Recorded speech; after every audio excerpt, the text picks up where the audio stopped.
Right. She's on.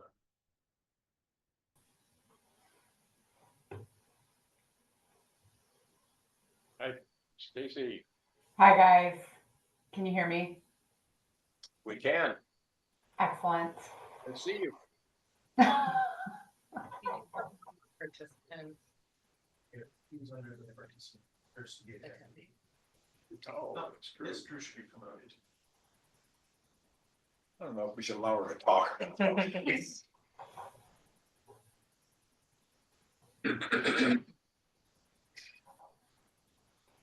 Oh, it's Doug. Hey. Hello.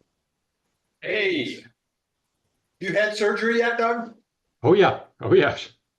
How's it going? Almost a month ago. That went very well. Main reason I'm not there tonight, well, there's two main reasons. First of all, I can't drive yet.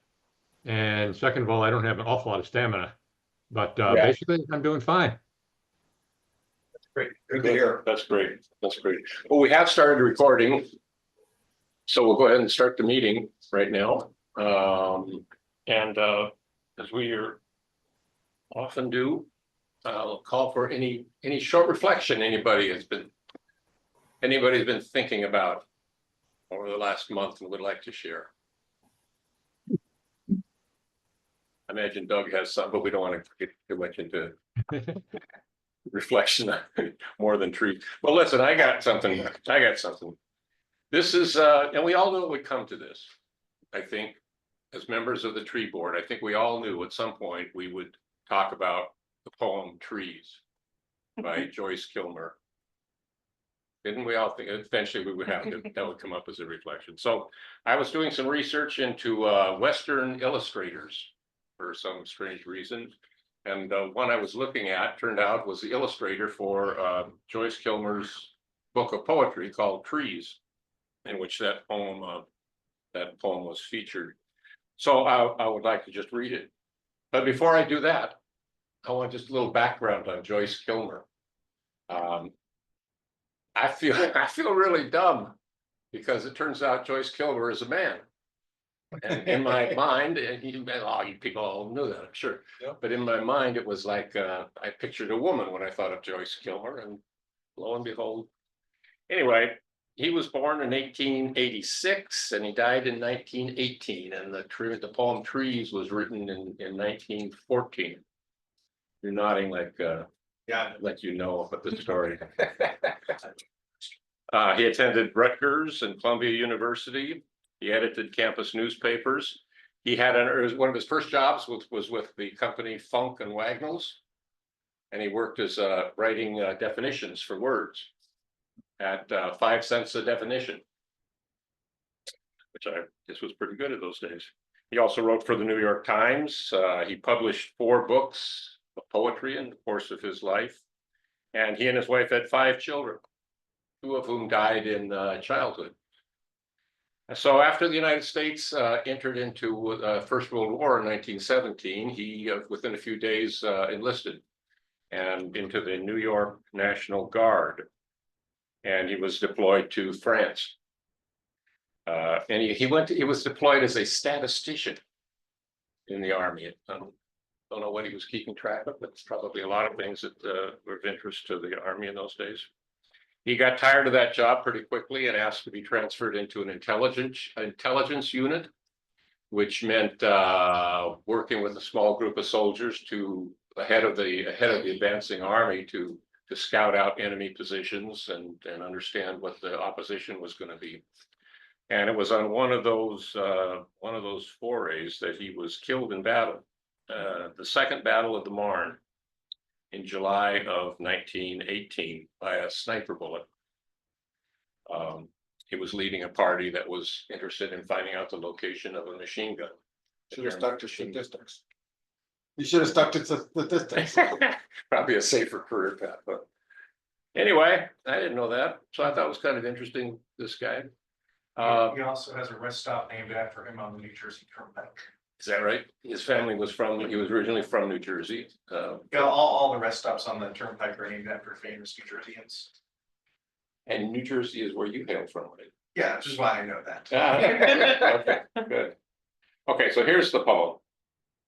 I think that I shall never see a poem lovely as a tree whose hungry mouth is pressed against the earth's sweet flowing breast, a tree that looks at God all day and lifts her leafy arms to pray, a tree that may in summer wear a nest of robins in her hair, upon whose bosom snow has lain, who intimately lives with rain. Poems are made by fools like me, but only God can make a tree. The line every school child memorizes at some point. I've been to the Joyce Kilmer Memorial Forest in western North Carolina, Oh, yeah. and it has the biggest. Yellow poplars and liriodendron tulip trees. Anywhere still surviving. Most of them, the big ones were logged the 19th century. But there are some humongous ones. Tulip tree. Now, if you've been back east, you've probably seen them. There's some nice ones in the Arboretum, but Yeah. they get to be, they're related to magnolias. And they, the ones in there, probably, there's some that are 6 or 8 feet in diameter. And it's the flower that gives them their name. Any other thoughts on that or comments? We'll move on. I was just gonna say that I'm reading a book, Middlemarch by George Eliot.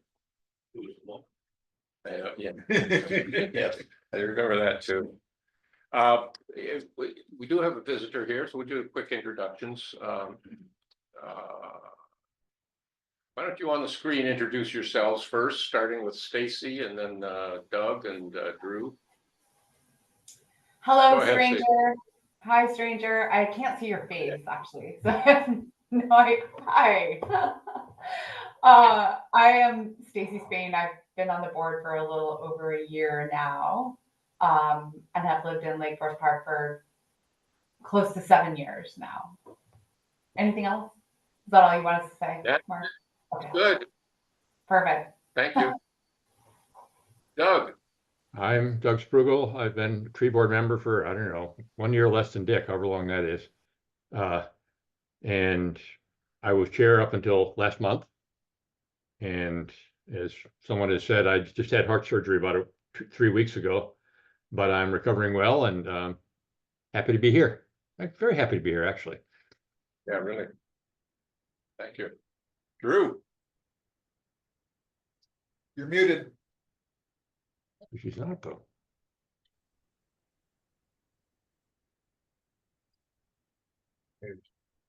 oh, no, there's There's so no problems like that.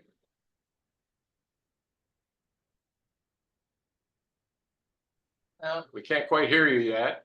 Is that something to work on? Or? I tell you, in the meantime, I'll introduce you. can you hear me now? Oh, There yes, we it's go. coming. Just had to adjust some settings, apparently. It's my bad. I'm Drew Epping, the urban forest planner for the city, and I have been here just about a year now. Thank you. I'm Dick Olmsted. I'm guess the senior member.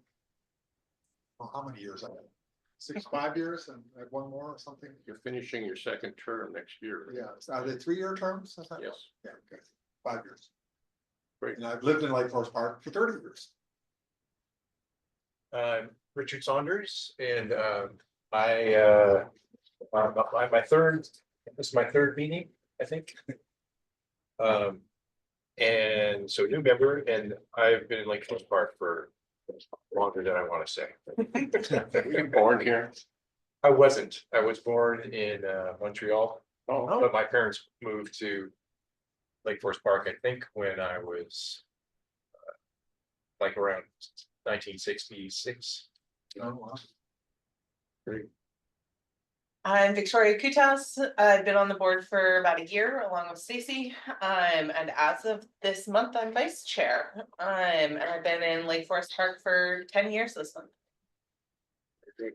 Mark Phillips, and I'm currently the chair as of last month also of the tree board. And it's been about 30 years too that I've lived here, 33 years actually, I think. I'm Larry Goldman, city council member, and I'm the council liaison to the tree board, which I've been doing for the past 3 years. Thank you.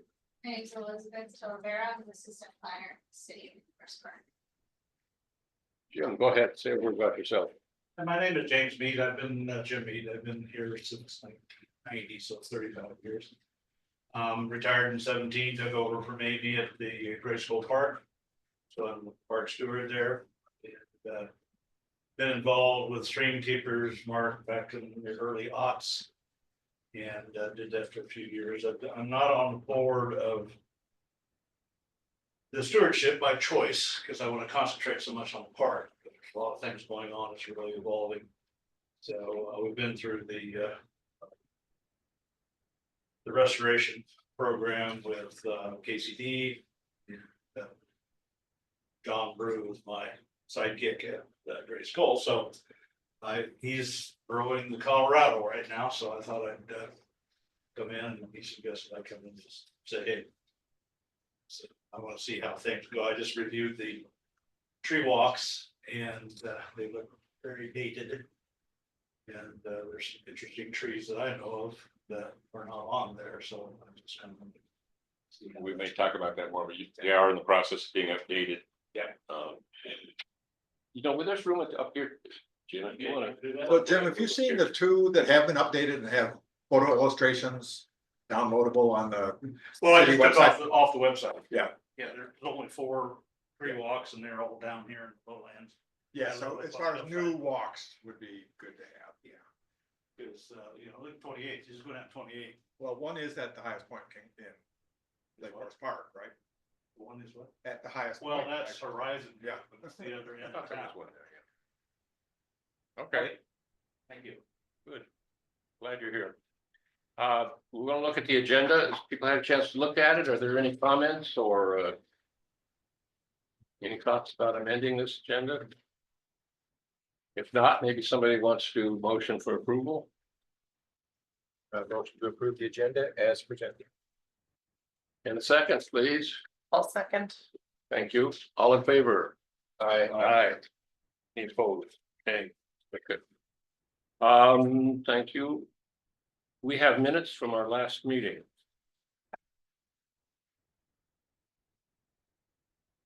Anybody have any comments on these minutes? This is from our February 10th meeting.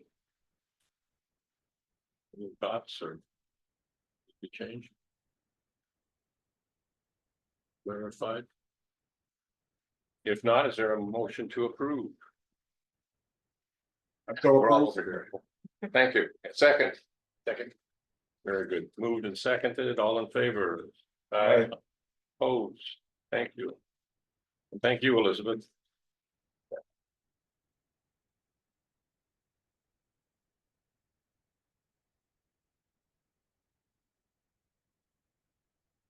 Well, we do have opportunity here for public comments. But Jim, if there's anything else you'd like to say, this would be a time when you can do it. Again, I think it's really important to start looking at the 28th area Avenue. There's folks that are planting trees on the wetlands in there. They recently red tagged them, thank goodness, finally they dug a huge ditch. That's going on. There's also some property issues, another one on 28th that are trying to obscure wetlands up there. And then again, the park is being overtaken by beavers. And I'm glad they're there. They've done a wonderful job of changing the environment, but they do need to be managed. And I've been trying to get some attention from the city and from Beavers Northwest, and they are claiming that the Fish and Wildlife will not issue permits. So here we are, and I'm frantically putting fences around trees. The largest tree in the park is a black cottonwood that took me 50 feet of fence to get around it, and the roots saved it. They were gnawing on the roots, but they did fell another one about that big. So drowned a whole grove of cherries, native cherries.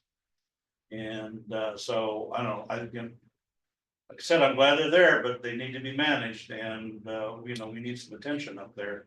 mayor, I've been talking to the mayor, and soon they're gonna have a tour up there, but, afraid Grace Cole is a little off the beaten path. It's remarkable how many people do not know of it or have never been up there. It's a wonderful, place. And, I hope, we get some attention up there. You know, get off my pedestal. That pond certainly has has grown, hasn't it? Yeah. You have a question for you? Sorry, Marcel. No, go ahead. When you say overtaken, is that the population increasing, or is it just they're becoming? Well, as I know, there are 4. There's the mom, dad, and 2 kids. And so, when they reproduce again, the other 2 may stay, they may move downstream. The only place they can go is downstream. So right now they're affecting the property owner just to the north. But he's fenced his fruit trees and so he's protecting him. There was a beaver talk the other day, and they were present there. Unfortunately, I had my mute and I couldn't speak on that one, so it's sad. I had a lot to say on that, but I don't know where they're gonna go, but, what they do, they keep expanding that, and it used to be just a couple of wet spots up there back in the 90s. Now it's probably 8 or 2 acre pond, and then they have an extension now that is going off of that. And so water's rising. Is it at risk of flooding the boardwalk? Oh, yeah, I mean, it looks like the end platform looks like it's floating. Oh, It's not quite it, but it's just about that far down. So definitely the support structure is underwater. But the platform itself is still above water. It looks like you have installed a leveler, a pond leveler. Well, that's a misnomer because it's not a leveler, it is a notch fence. Which absolutely did nothing, well, it did something for a while, but that was the original dam. Yeah. They put the notch fence in, so water could go through and the beavers couldn't block it, well, they do, they're very ingenious. And, they live up to their name, they're very. Industrious, so they just built a fence, another dam down below. So they have the upper level and it became another level. These levels went like this, then they extended it further, clear almost to the road over here. And started gnawing on that big cottonwood that we protected. We probably protected 30-40 trees in there. I didn't think they liked cedar, but they do, so.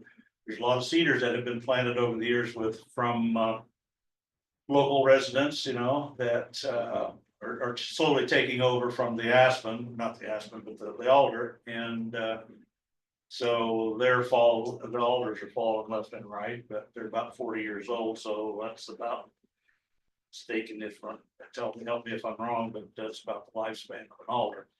they get a little older than that, but yeah. Some do, yeah. But that road by the tool shed going up is, if you dig down about 6 to 8 inches, it's asphalt. It's old asphalt because it used to be a road the developers wanted to put up a bunch of houses. So the root system can't be very large. And so a lot of the alders you look in there, don't go up there on a windy day. I was up there once and I heard trees crashing and it's pretty nervous, but anyway, the beavers are coming to the south now. Yeah, to the south, so. It's interesting. One of my book clubs finished Beaverland. Yeah, I love, that's a wonderful book. You ever check Beaverland? It's East Coast beavers, but I went to her And it's still. signing at Third Place Books with the author. One of my favorite quotes from the journals of Lewis and Clark is describing how beavers can block channels on a stream and the water will go around and they'll block another channel, and in that way redistribute the whole course of the river. And it was the Missouri River near what is now Helena, Montana. And that's a big river down there. Yeah. That was before there were any dams, so it was a braided sort of river, and they would apparently dam a channel and the water would divert into another channel and they'd go dam that channel. That's Yeah, this Beaverland book, it almost talks about them knowing what they're doing when they do that. Like they like to have more water over on this side, so they know where to. Okay. Bird inference. Thank you for that email. Yeah, it's good to know. Like, So the idea would be, it would be nice to trap and relocate. Well, a couple yeah. of beavers. Is that what you're hoping? So the notch fence is one solution. That's the easy one. That's the one that the Fish and Wildlife will approve.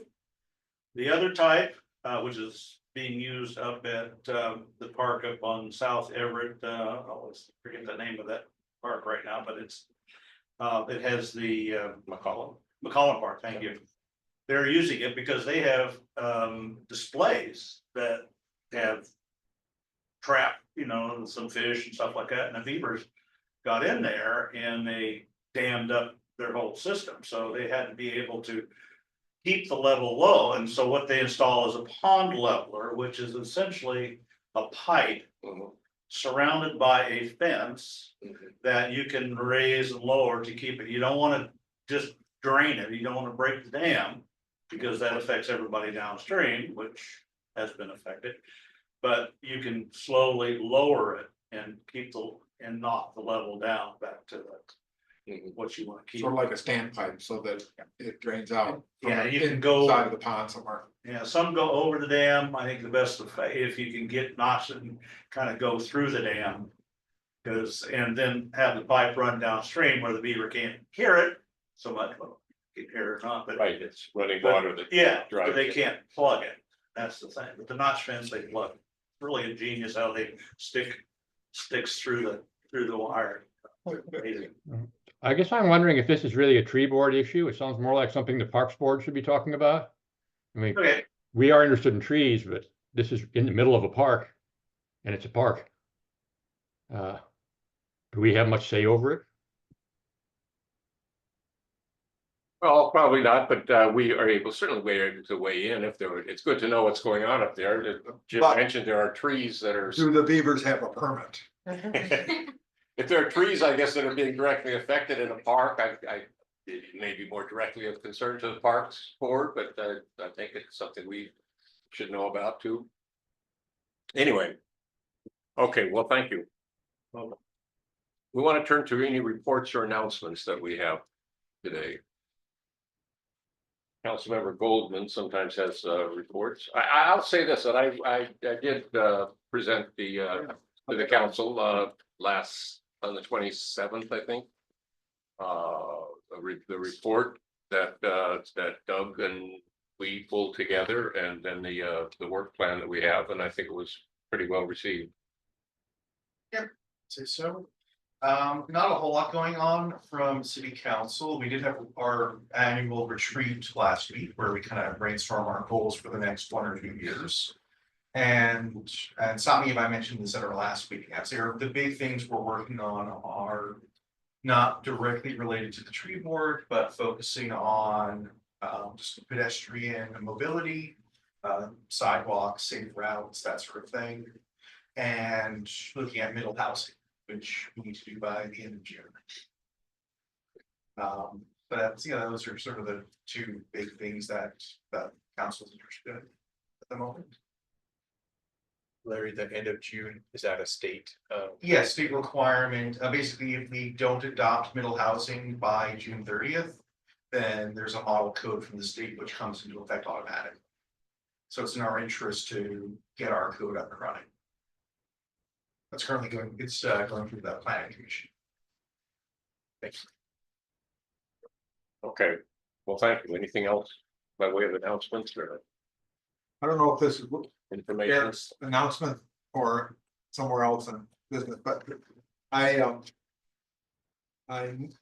noted that the state noxious weed control board had put off making any decision on Holly in their last meeting because it was just before the holidays and people were emotional about it. But they are planning to take up in their March meeting whether to list Holly as a Class C noxious weed. And hopefully they will. I started drafting an essay about Holly that I thought we could publish in the e-news, wherever. And I'm hoping that I'll be able to note in it that it has now been declared a noxious weed. Right. But I wanted to talk a little bit about the biology and you know, some of the evidence that has been developed for how bad, how rapidly it's spreading in our urban forests. Great, that would be good, that would be good. It would be nice to continue with occasional articles like that on tree related matters. Okay, Dick's comment Yes, about sir. noxious weeds reminded me, did we get our changes to the tree list through at the same meeting as you presented the annual report? Or was that just the annual report presentation?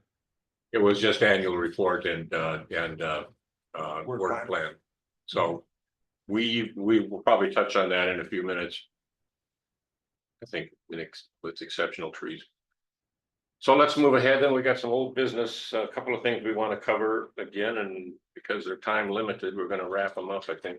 The first one of these is the Green Fair, which is coming up on the 29th of March. And there's been some work going on by way of preparation for that I know some things have been going on. That's the only way I just wanted to touch upon, I guess. Victoria?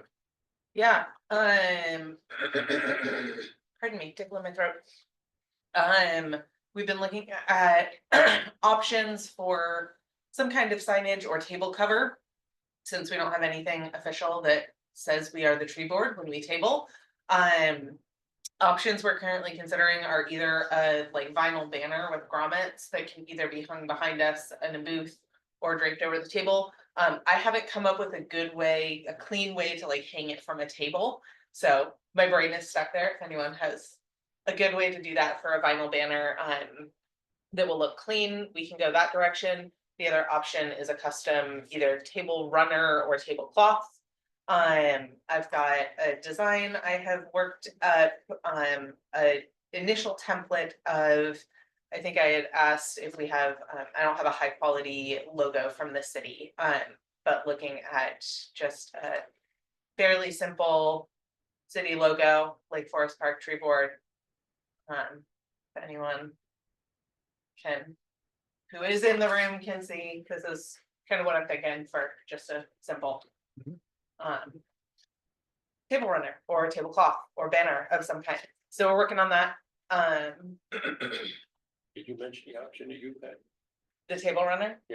Trade table runner. Maybe you Yeah. didn't you? Okay. So the table runner there would be like a white or some colored tablecloth, and then the runner just sits over the center part of the table and kind of as an accent piece and hangs over the end with the logo on it that Victoria's mentioning.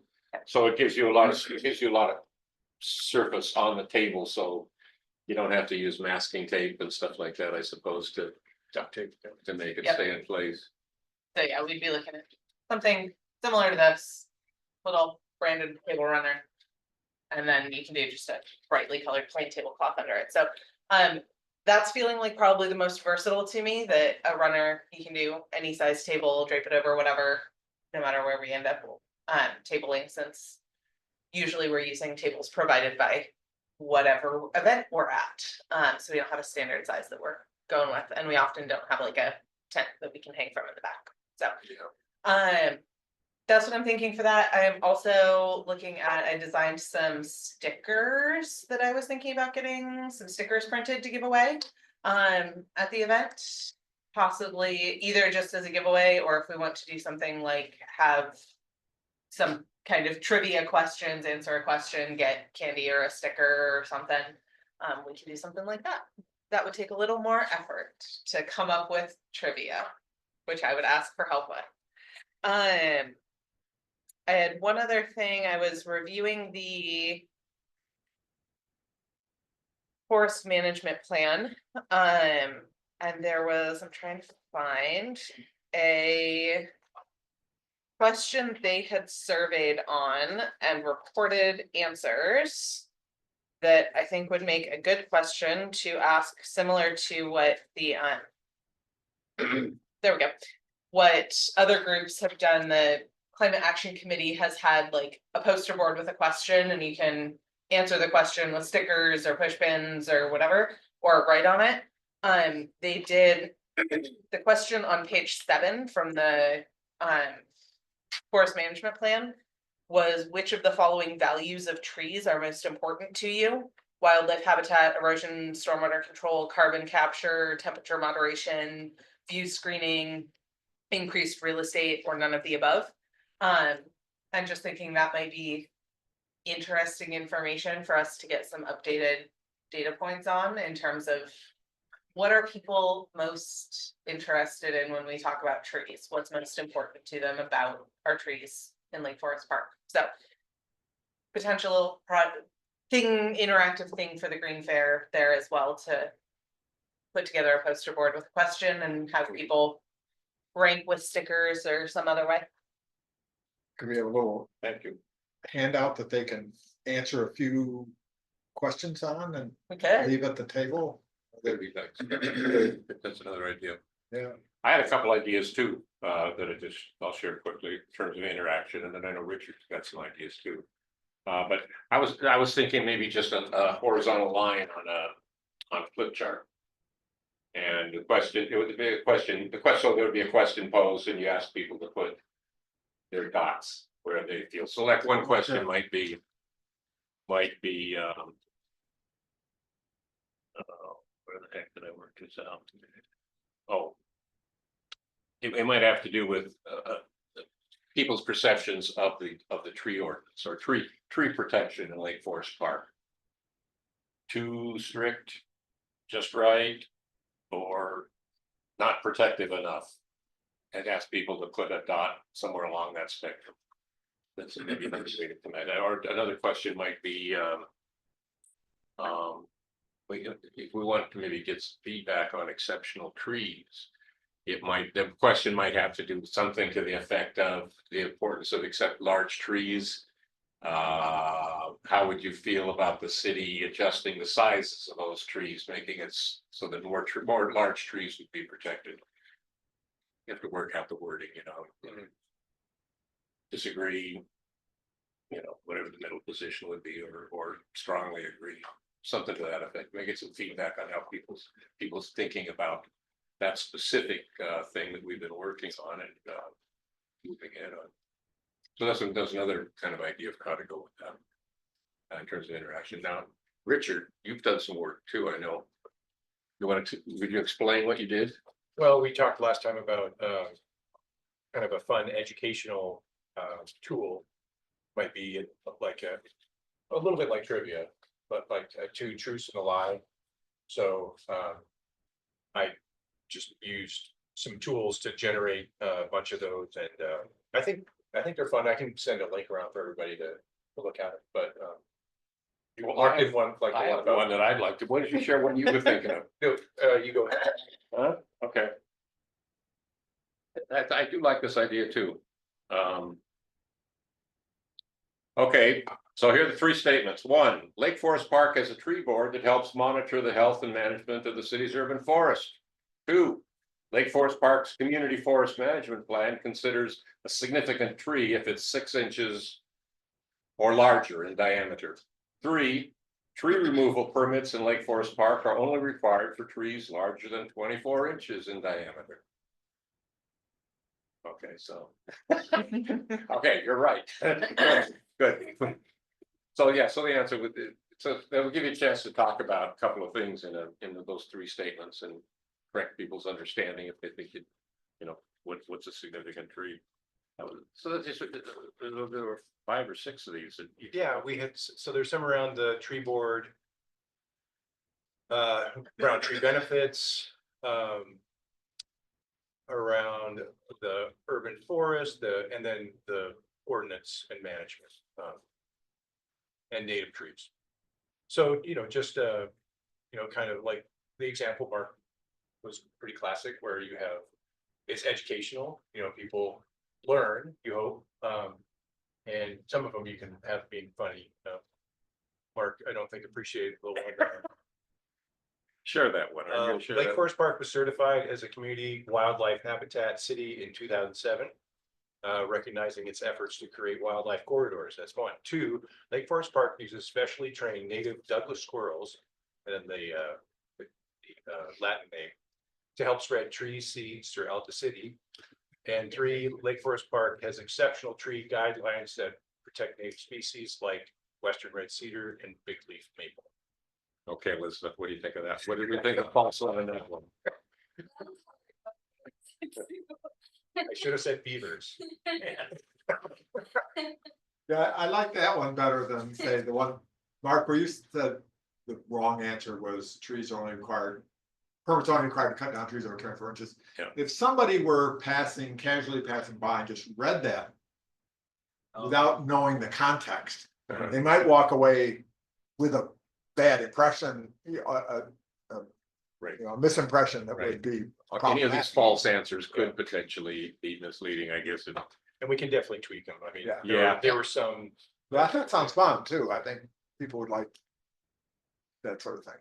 Here's another one I like. If you indulge me one more. Okay, 3 statements. One is false. Emergency removal of hazard trees in Lake Forest Park requires notifying the city within 1 business day after removal. 2, Lake Forest Park. Let's see, Lake Forest Park does not require utility company to obtain a permit before pruning trees near power lines. Statement 3, Lake Forest Park offers guidance on replacement tree species with special emphasis on native trees due to their environmental benefits. Drew, you know the answer to that. I'm sorry. Oh, teacher. So, yeah, so anyway, I'm pretty sure the wrong answer is the false one statement is 2. We do in fact require a permit of utilities, even utilities for the work that they're doing. Correct. Thank you. I thought I was onto something there. Okay. Well, pretty amazing that AI could come up with this stuff. pretty easy. You fed it? Did you give it website locations I for these uploaded, documents? yeah, I uploaded a whole bunch of documents from the city. You did. You actually get whole documents. Oh, Yeah, and then I went through and tweaked it because some of them were pretty stupid. Yeah, there's Another direction you could also go would be just some information about the trees of Lake Forest Park and not just about our regulations. The most common tree in Lake Forest Park is western red cedar, which by the way is not true. Yeah. There's a lot of information in that iTree thing that, the trees of Lake Forest Park supposedly save $75 million in water costs over the year. I mean, Yep. A real number, not the one I just made up. But there's a lot of stuff about the forest that, as I've said many, many times, I hate to have people think the main purpose of the tree board is to enforce the tree code. And the most interesting thing about trees in Lake Forest Park is the code. So something that emphasizes something else as well as that. I know that's where people are interested in, but. Yeah. No, I think you're right. And there certainly is a lot. There was another one example that had to do with the heating and cooling. Yeah. Reducing heating and cooling needs by 12%, 8 to 12%. Another one had to do with the amount of air pollutants that a large tree would annually remove. Yeah, one on property value increase. One on property value increase. Yeah. Maybe I'm thinking maybe the way to go about this is to, well, and I did think for those the 2 truths and a lie, the way to do it might be to have one copy in a clear folder, clear binder sleeve, so that there would just be the one copy, and maybe there would be 2 or 3 of those at the table, and you could ask somebody to take the quick test of here, and so they wouldn't be walking away with stuff, and you'd be. I mean, because it is tricky how you Yeah. control it. I'd originally thought You can do an answer a question, win a prize, and then Yeah, you I ask them no questions, so you don't have them sitting out, so that Yeah, people yeah. aren't reading them without context, Yeah, I was but thinking your sticker thing. yeah, absolutely. You get a card, and I could produce the cards, but you get a card, and then it's got the right answer on the back, and if you get the answer right, then you get a sticker. Yeah, get a sticker, get a piece of candy, have a couple options. I would like to resolve that, discuss the banner issue a little bit more, but. Yeah. First of all, I'm thinking that maybe what we should have, people who are gonna be working on that table. Take it from here. And just refine this, decide what's the best way to go for interaction. So people give me any thoughts to who'd like to, this is on the 29th, a Saturday, probably for 10 to 2. Anybody who would be interested in working part of that, I'll be there. Victoria would. I'm actually out of town, Mark, so I'm not gonna be able to. Okay. I'm certainly interested in doing that again too, so. The 29th. I have it down on my calendar, so I'll Well, there you go. be You're there committed. either, a couple hours, what, it's a 10 to 2, is that what the? Yeah, I'll take a 2-hour shift okay. wherever. Do you want to do noon to 2? Sure. I can come by at, I can help get started, and Victoria, you can come whenever you want. Yeah. I was planning on doing the whole thing. I can do partial, I can do whatever. Drew, were you saying you were planning on being there as well? Yes, I'll be there, and I talked to Corey about it. I think that the tree board booth's gonna be right next to the city booth, so I'll kind of be standing between the two. Be there for the city and the tree board, and I'll be at the whole thing. Thank you, that's great. It's really good to have you there when we can squeeze a little more time out of your job, because people do come with questions about the tree ordinance and our trees. It's nice to have you there. Yeah, I But- love the public outreach, opportunity is good. So gonna try and bring some maybe interesting stuff. So maybe some big pine cones or something, some fun facts. Thank you. So I got Victoria, Dick, and me. Yep. Who are interested in doing that, and maybe we can just, in the next week or 10 days, refine our thoughts on what an interaction Yep. kind of thing would be that we could use, based along the lines of what we've been talking. We might do several of them. With that, if we could, I think maybe any group input in terms of that, the banner that we want to do. The two options were kind of a vinyl banner, 6 feet by 4, or something that you would somehow figure out. Usually it's masking tape to affix to the table, and with grommets. In my mind, it would have some extra utility, maybe if we ever wanted to hang it, but I can't really think of any times. We've done done outdoors that. things where we've had, when we planted that tree up on Horizon View, we got the Arbor Day banner that the city has, That's right. and we hung that up. We figured out a way to tie it up. So having something that is weatherproof, I think would be good. And I think 4 feet is too long a dimension. I mean, most I was tables picturing are 4 by 30 inches from the tabletop to the floor, so we're gonna hang it off a table. I was picturing 4 by 2, so 2 feet tall, 4 feet wide. Oh, okay. Well, it's got to overlap the table usually, because usually the best way to fix it I've found is to use your masking tape on the top of the table, Yeah, that might be- rather than kind of try to grab the edge of the table. But 4 by 2 almost sounds a little too small. Go bigger. if the table is, well, how high is this table for 5 by example? 3 or something. This is probably about, 30 inches is the standard height for a desk or a table. but what, anybody else have any So if thoughts it on was that? 3 feet, you could bring it back over the edge and tape it down and have it draped to the floor, basically. That sounds good to me. I like the idea of reusable and waterproof. Seems handy. I do like there is a certain smart look to that runner. But maybe the other possible uses would outweigh that for now. We'll often have things on tabletop to display or something, so if we had just something that was on the tabletop. And you had described something that would have The a, runner goes down the front, so the logo's on the front of the table. I don't have strong feelings.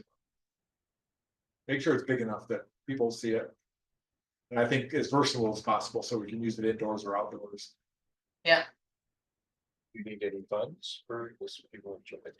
Yeah, that's a good question. I'm willing to pay for it, or if there's others who would contribute to that. It costs will probably be about $100 for a banner.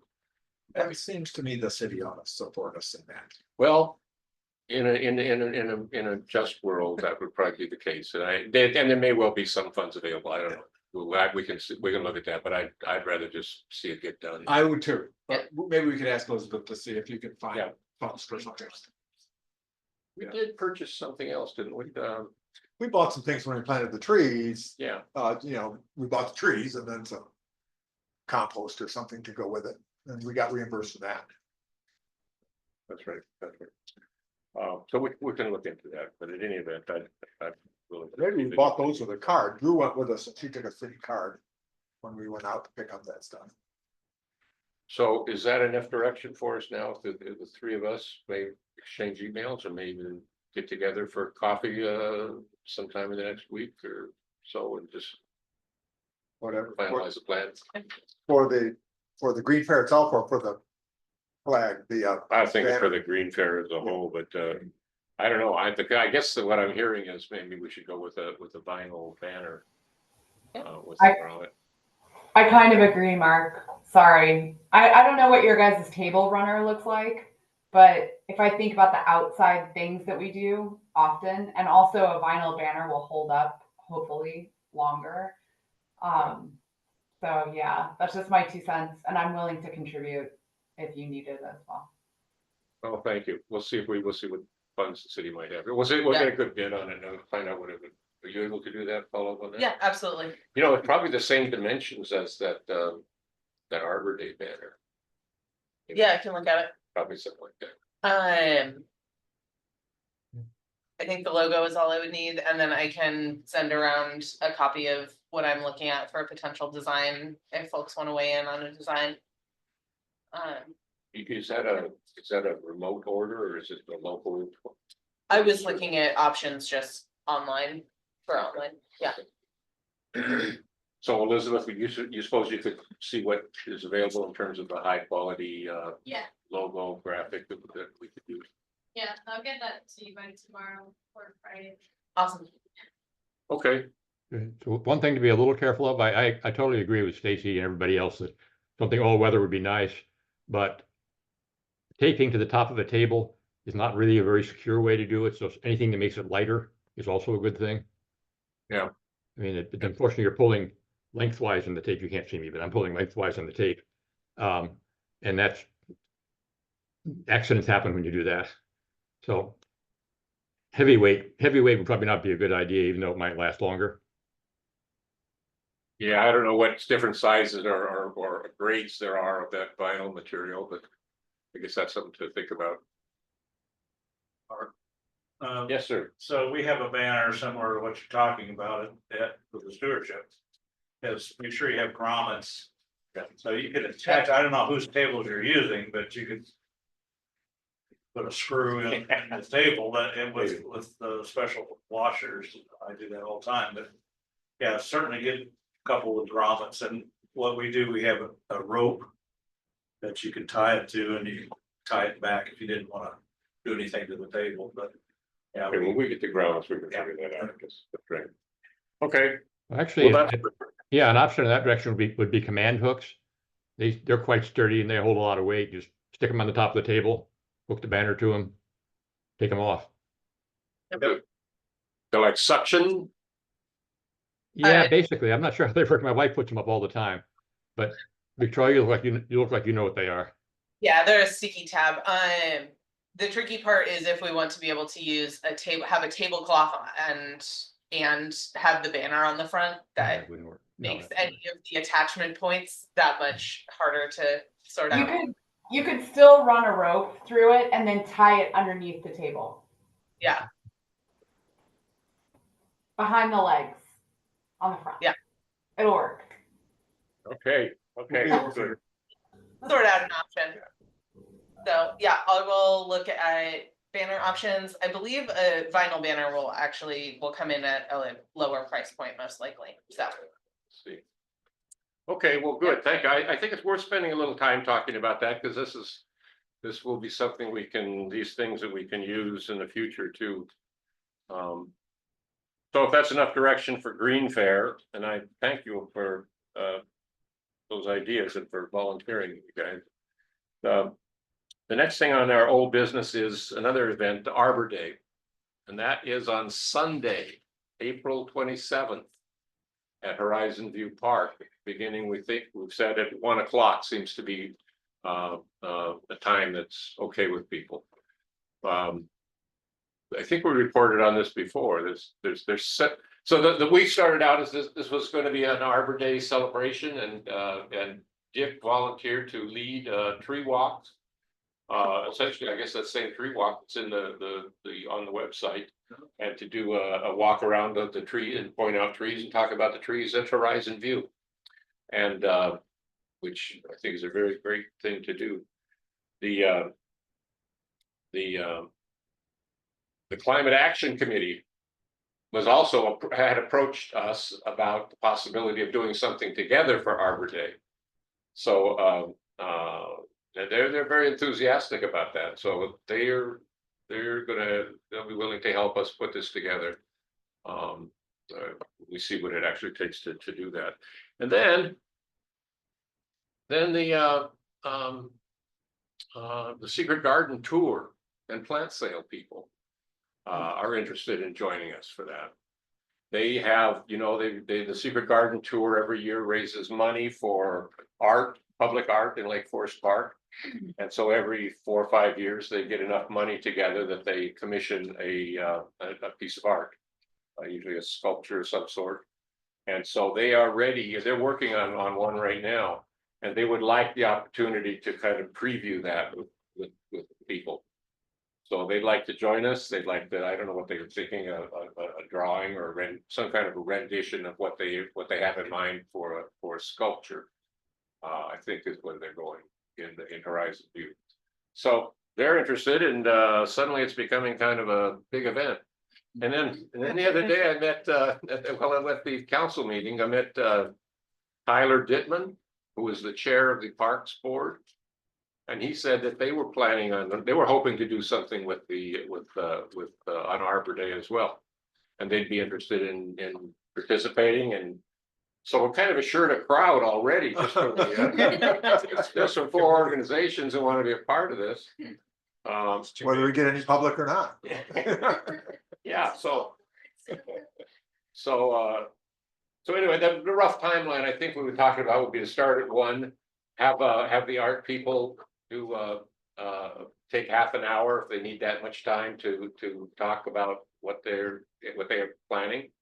And then I think maybe that's if Tyler and the Parks Board want, I just threw out the idea to him, maybe it would be an opportunity to tell people about the lakefront park and the work that's been done to date on designing that park. And he thought that might be something to do. So or I don't know, maybe there's something about plans for future development at Horizon View. But he thought if they could have 15 minutes maybe, and that's not even definite yet, but so it might be something like that. And then we would take the next 45 minutes or whatever it is, hour to walk around the park to do the tree walk. So that's kind of the way the thing is shaping up. I was talking to Corey, who runs the park work. Yeah. And yeah, she was saying that there's some park board members are interested in volunteering for the Arbor Day event. Oh, yeah. Yeah, I guess, and that's one thing we guys should probably figure out, I guess, is what kind of help we need. I think we probably got to have a tent on hand and ready to go. And if it turns out the forecast is good, we can scrap that. But we probably need to be prepared for the idea that it might be a rainy day. So yeah, that was one thing people might help with. Although I think the city has a couple of those too that we could probably use. I would think we might want to have cookies and water, or cookies and coffee, or something. Can you think of it? I mean, and so that's something we could share up, maybe split up in terms of the different organizations that are participating in this part of it. But I'm wondering, you got any other thoughts about things we should be thinking about in anticipation of that? We have time certainly at our next meeting, early April, to refine our plan and revisit this. We probably will, but at this point, other things we should be thinking about for that? Mark, the last board meetings of the stewardship, talking about the Arbor Day as well, so probably, I don't know if anything was formulated, but Kim was interested in asking for volunteers for that as well. So who's on first on this? Is this, which board is going to be in charge, you know? Well, We're mandated to do something for Okay, it, so- so. Okay, that's what I want to know. Thanks. Well, listen, that's good. I will talk to Kim, Yeah. see what she's thinking, and if she has something else in mind, maybe there's several events going on. And it is Arbor Day is officially that Friday. And so this would be the Sunday after the actual Arbor Day. And Sunday is the date that works best for. Mark, suddenly I can't hear you. Okay. What Move. about others online? Can you hear me, Stacy? Maybe not, huh? No, I can hear you. You just have gone softer. I don't know why. Did you cover the Okay. microphone? There you go. No, I'll try to be closer to it though. Is that okay, Doug? Good. Okay. So I'm just wondering, I guess at this vantage point, 2 months out, is there anything else we should be thinking about? Promotion and communications, do we want to have some kind of flyer or information at the Green Fair telling people to come out for an event 3 weeks later? That's a good idea.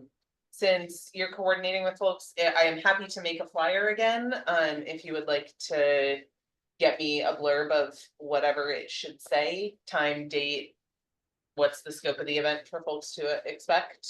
Yes. If you want to get me that info, I will put something Yes. together and then send it over to be printed. And I can coordinate picking up stuff for Green Fair the week before, all the engagement box stuff. Yes, that was gonna, good. Thanks for reminding me. We need to get the box out again and take a look, Yeah. remind ourselves what brochures are there, and what quantities, I guess. Yeah, we should have plenty of all of the handouts and brochures, the recruitment flyer and the newer brochures. There's still a bunch of in the box, Yeah. but Well, in the same vein, I think we do need to put something in the Shoreline Area News. And I think the city's news flash, or maybe, I don't know, see what the timing is of the newsletter, just a short announcement of that in there. and if any of the other groups end up doing something on a different day, if Stewardship Foundation does something on a different day, we can also make it a like events around Arbor Day and put on multiple events on the same flyer, so. I will find out from Kim if there's anything going on there. Great. And I can work on the Shoreline Area News piece. It's really not much more than I think what would go in the. Whatever text Like goes you're on the talking flyer. about. Yeah. Yeah. Well. Okay, is there anything else we got to think about? Well, again, we can revisit this in April, at our April meeting, and have plenty of time still to tweak our plan. Okay, well, thank you. Next on our agenda is 5 Acre Woods. And it is on our work plan. We've had this idea that we've been talking about a section of 5 Acre Woods that maybe needs some special attention in terms of the invasive trees, mainly black locusts, and Black locust, Dick's but been there- working on this. black locusts, European holly, laurel cherry. There's a variety of things in that sort of, it would be the southeast corner of the park. Orientation is on northeast corner of the park, along for you. Southeast. Yeah.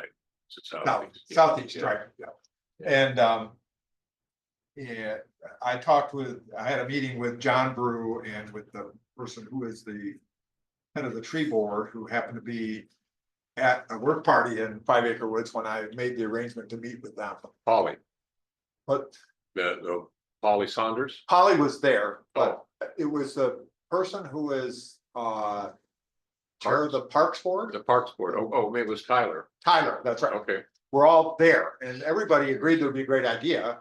The main concern was that there is a plan for that corner of the park in an old city document from when they first acquired the property. It was to put in some parking and whatever, and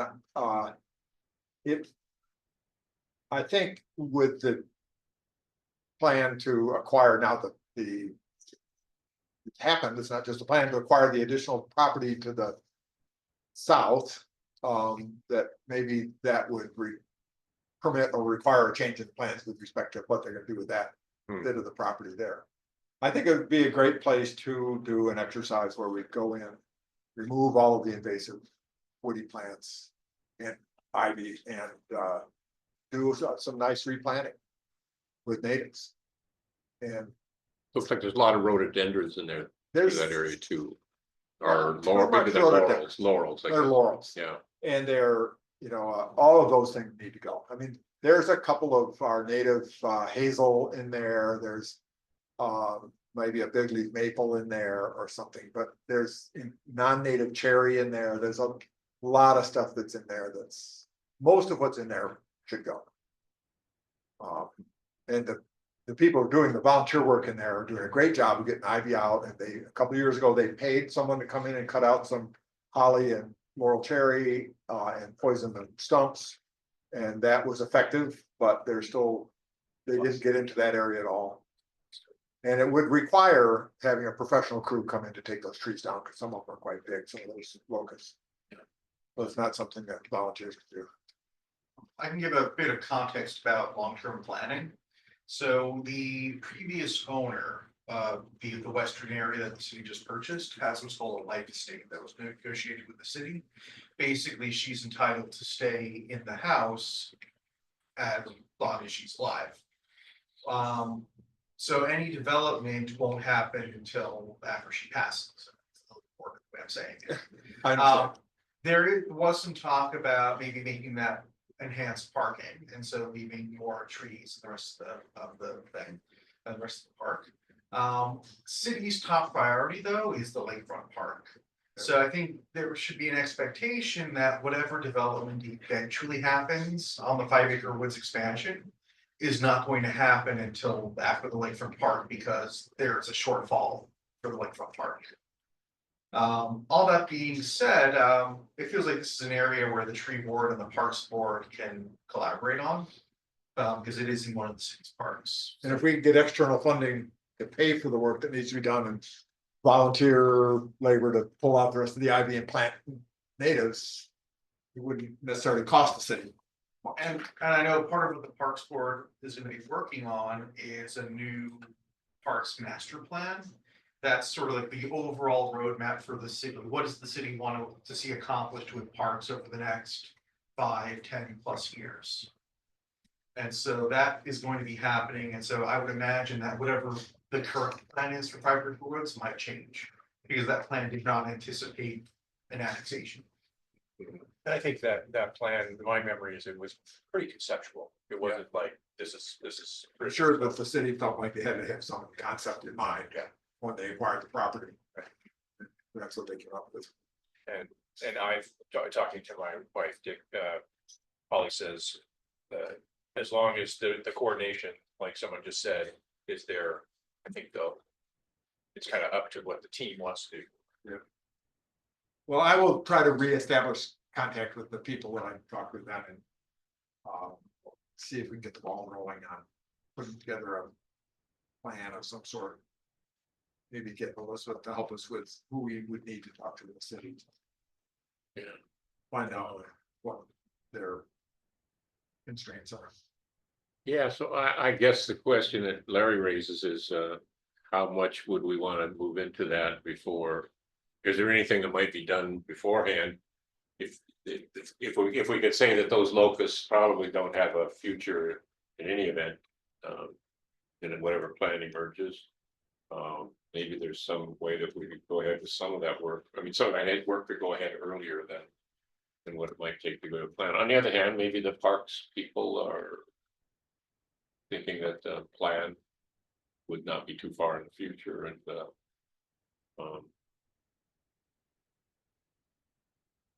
Maybe we can ask Drew if she has any thoughts, if she's had any conversations about 5 Acre Woods and Tree Hill. Drew, are you able to hear? Yeah, what'd you say? Go ahead, Larry. Just if you've had any conversations about 5 Acre Woods and tree health and if the overall plans for the forest areas are changing with the annexation. I was not part of like the acquisition or evaluation of the quality of the vegetation on the parcel at all. So I have not been over to the like new part of it or the older part, except for just one time where I looked at a hazardous tree. Definitely open to being more involved. Like Corey just moved into our department too, so I feel like Corey and I, chat a lot more about parks related stuff now that she's in planning. Yeah, so I guess I don't have a good grasp on 5 Acre Woods right now, but definitely willing to like take a look, meet out, and I don't know if they're doing like a small just update to the pros plan or a big one or what they're doing, but it does kind of tie in with our forest planning, so that's something we can look at too, how those kind of two things relate. Prost is parks, recreation, open space, trails. It's sort of like the overall view, world view of the parks board. Mhm. So what would make sense for us to do if we wanted to gather more information, check bases with people? Yeah, I think based on the conversation we had before, which had representatives from the Stewardship Foundation, the Tree Board and the Parks Board, all who were pretty much in agreement that that would be a great plan and like great project to undertake. It next then would be to see where the city stands on it. And, Yeah, to do that, I would just like maybe come up with a plan, like, like a more defined plan is usually kind of what we do with like the master gardener groups is like, here's not just kind of, Sure. oh, we want to work in it, but in this area or this square foot, or this, do these activities in this part. And then that can kind of be brought to like Corey, Justin, and like me, I think, and from the city side, and then can go from there. Yeah, that's, when you think about it, that's what that needs to happen, isn't it? You really have to have a plan, even for that section of the park. So you have know what you're doing and what you want to get to. yeah, so there's a scope of work that the city would understand. You could do it as like a longer term management plan and then just have like yearly goals you want to do. Or you can just say we just want to start with this, see how it goes, and then maybe do something more long term. That's kind of for the three of you groups to decide, but you can kind of look at it either one of those ways. Okay.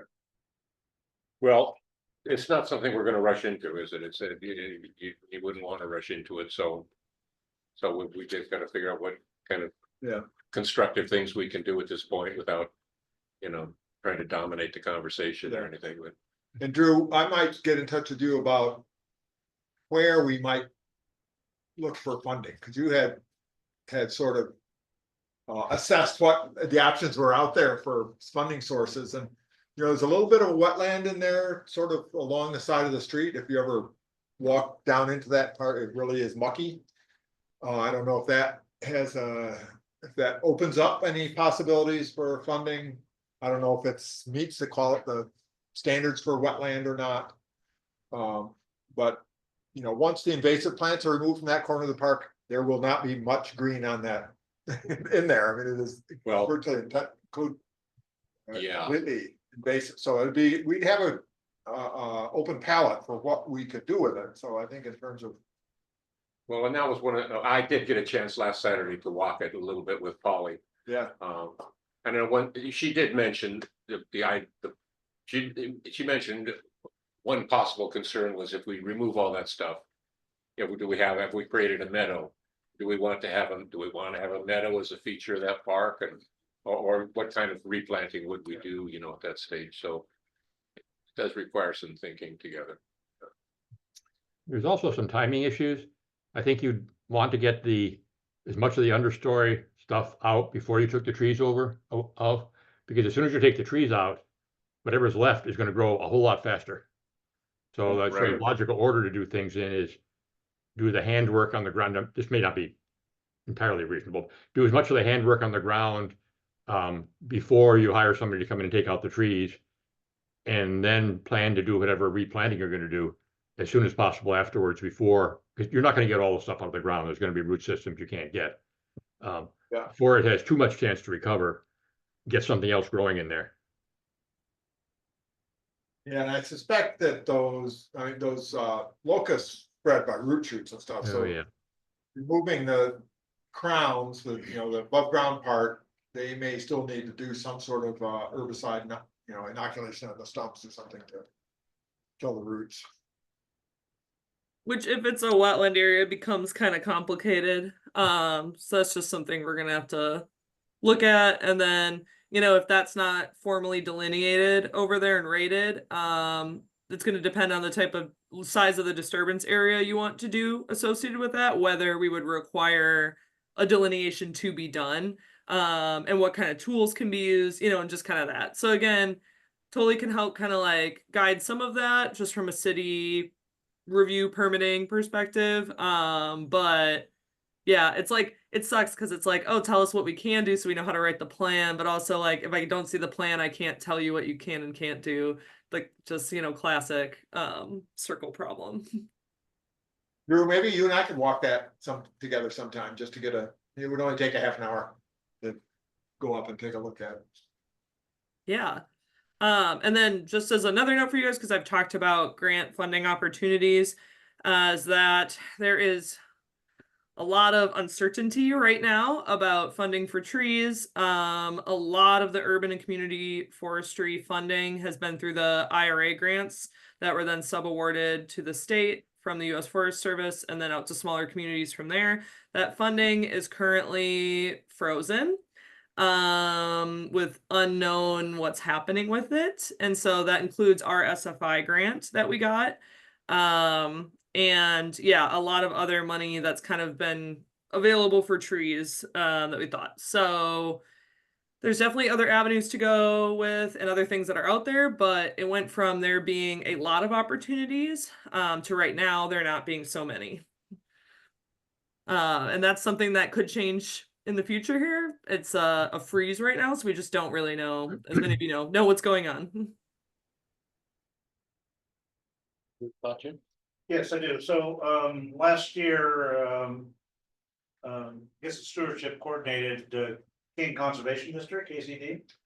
And they sent out a licensed, guy to get rid of some, large holly trees and also, Northwest bamboo.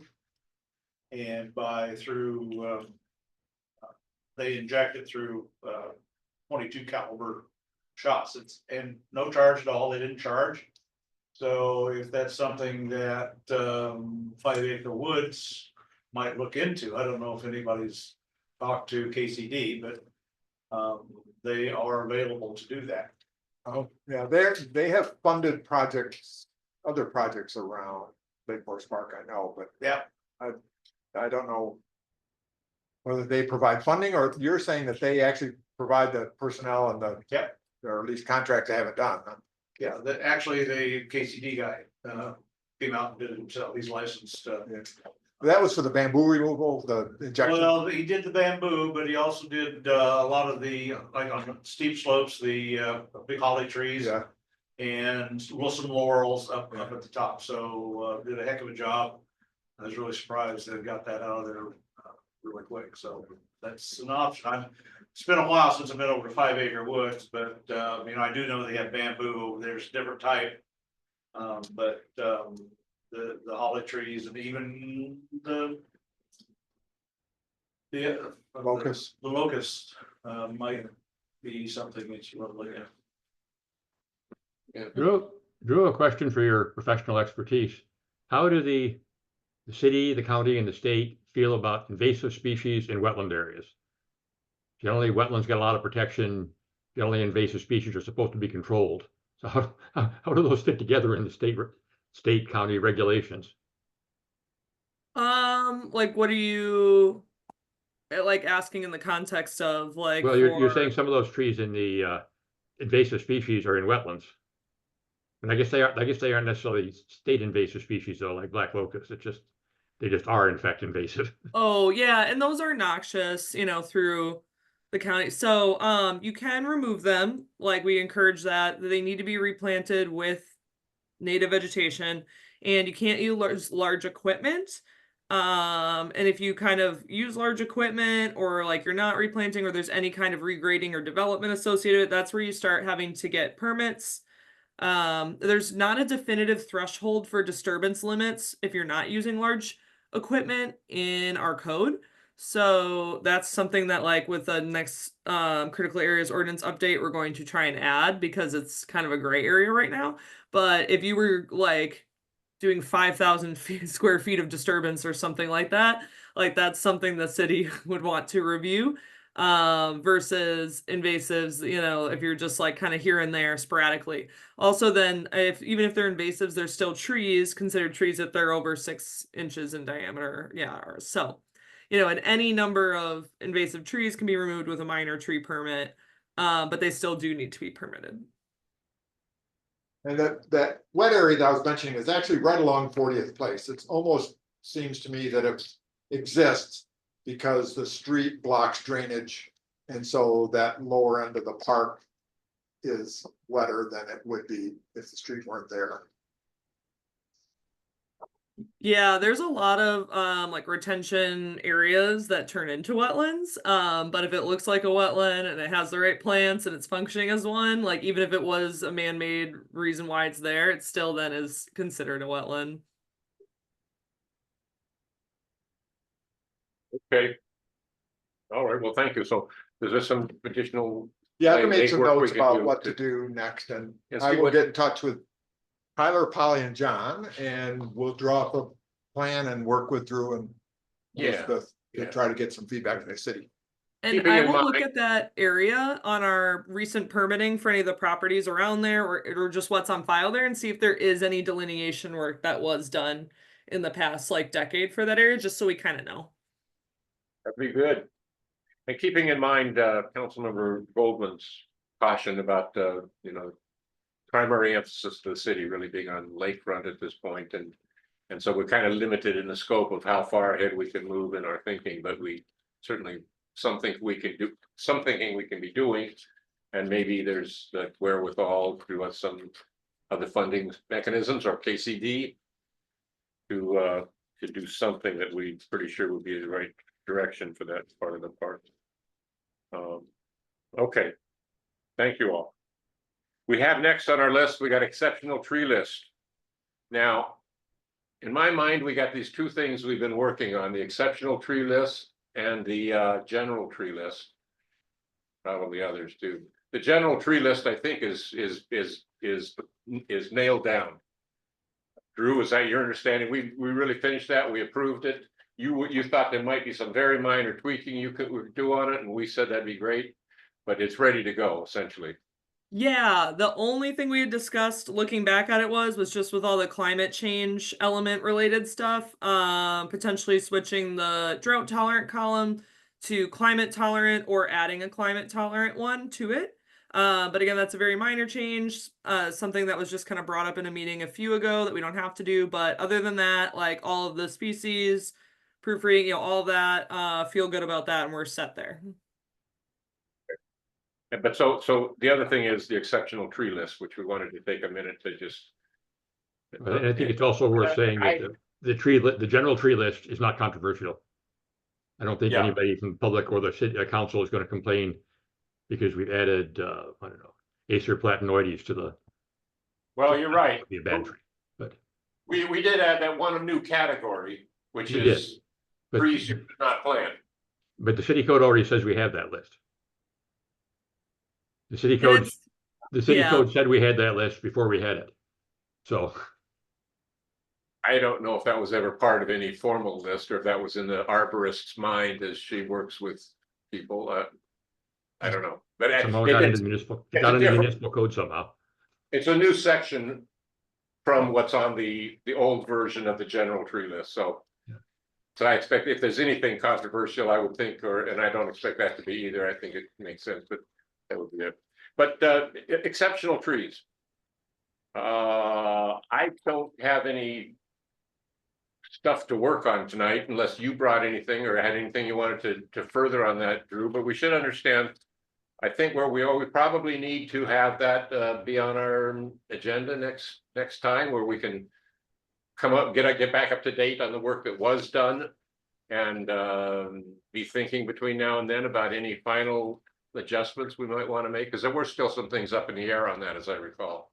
Yeah, so Doug had sent me a really good email kind of going over each of them and like kind of working through like Shore Pine's just one that's a little tricky for us, and Big Leaf Maple basically just because we don't have good data in, you know, what we had pulled from the ecosystem assets report to kind of look at it the same way as many of the other ones. Most of the other ones we're looking at, we have enough data where we can say this is approximately this percentage of trees that's going to be protected within a range, and that seems good, justifiably so. And so what I've been looking at is the exceptional tree codes for other cities, and I just went to a really good municipal forestry training last week, and there was just municipal arborists from all over the nation on that. And so I connected with a few who just updated theirs, and they sent them to me with their ordinance and justification for how they did certain things. Then looked at ours, pulled Seattle's, which is done by Arthur Lee Jacobson's Trees of Seattle book, and looking at, they set their numbers at 75% of the size of the champions in Seattle, which we are really close to Seattle, so that's an option there.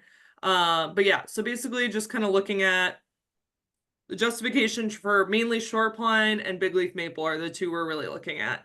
It was really Drew, interesting. Oh, go ahead. I'll just say, so while the 75% of the champion tree metric, is that consistent with kind of the brainstorming we've been doing?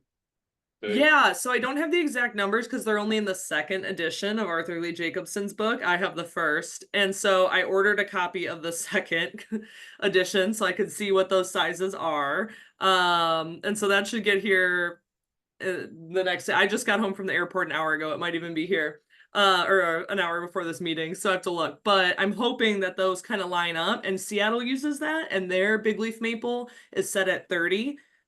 Inches diameter, and that's what we're trying to set ours at.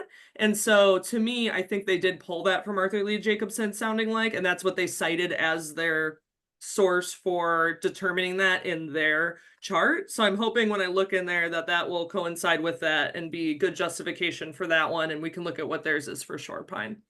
And then I think we're pretty set if those numbers line up to where we kind of want them.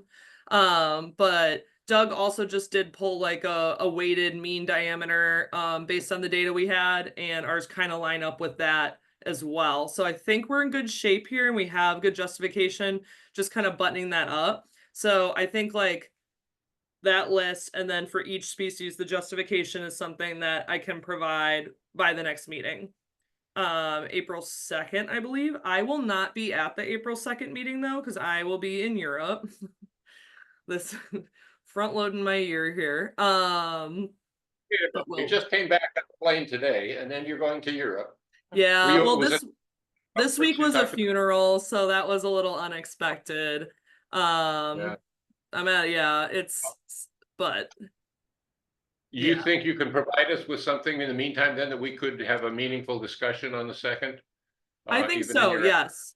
And then if there's still any like holes there, like I'll go back and watch the meeting, you know, in your discussion. If Doug seems like he's going to be able to be there, and you know, he's got a lot of the goods. So I think we're good there. And then the previous ordinance actually had really good information in the ordinance for why we were enacting the exceptional tree code in general and what the justification is. So I took a lot of that language for the next ordinance information. So that was very helpful to find. But then the next step, once we get it in a good place, is that we need to do a SEPA, a non-project SEPA, and that's going to require some public noticing. And that's where we're going to start getting like comments back from the public based on that. So we'll have to do like a SEPA checklist, which is something that I can prepare and kind of do that, and that'll kind of kick it off. So I think you guys look at it. I have legal look at it once we're kind of here, and then we do the non-projects SEPA, and those are kind of those first steps there. And then I'm hoping that our department and Mark and me all have the capacity to then start, you know, getting prepared to take this to council at that point. So I know like it's been very crazy for Mark. We're down 2 people in our department. Yeah, and I'm part-time, so we are trying to get this where it needs to be. But definitely yeah, a little slower than I know you guys like to work, because you're really, really motivated to get stuff done here. Well, you know, we've been working on this for a while and we can afford to take the time to, you know, work up to this and get it right. You think the SEPA would happen before it went to council, or would that happen when it was in council's hands? I'll have to check with Mark to see. Yeah. We know it'll have to go to council more than once, so he may want to introduce it, then do the SEPA, and then, you know, bring it back again. But it will be helpful to get that opportunity where it's public facing and have comment back, to just like get a temperature read on people in the community as well. Two Well, comments. just one comment though. The, Minute, hold it.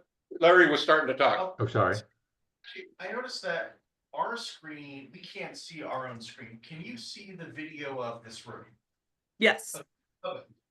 So it's just us then. So first thing is that, if you look at the, middle housing, that the planning commission, next week, they're gonna, I think, be close to finalizing their recommendations.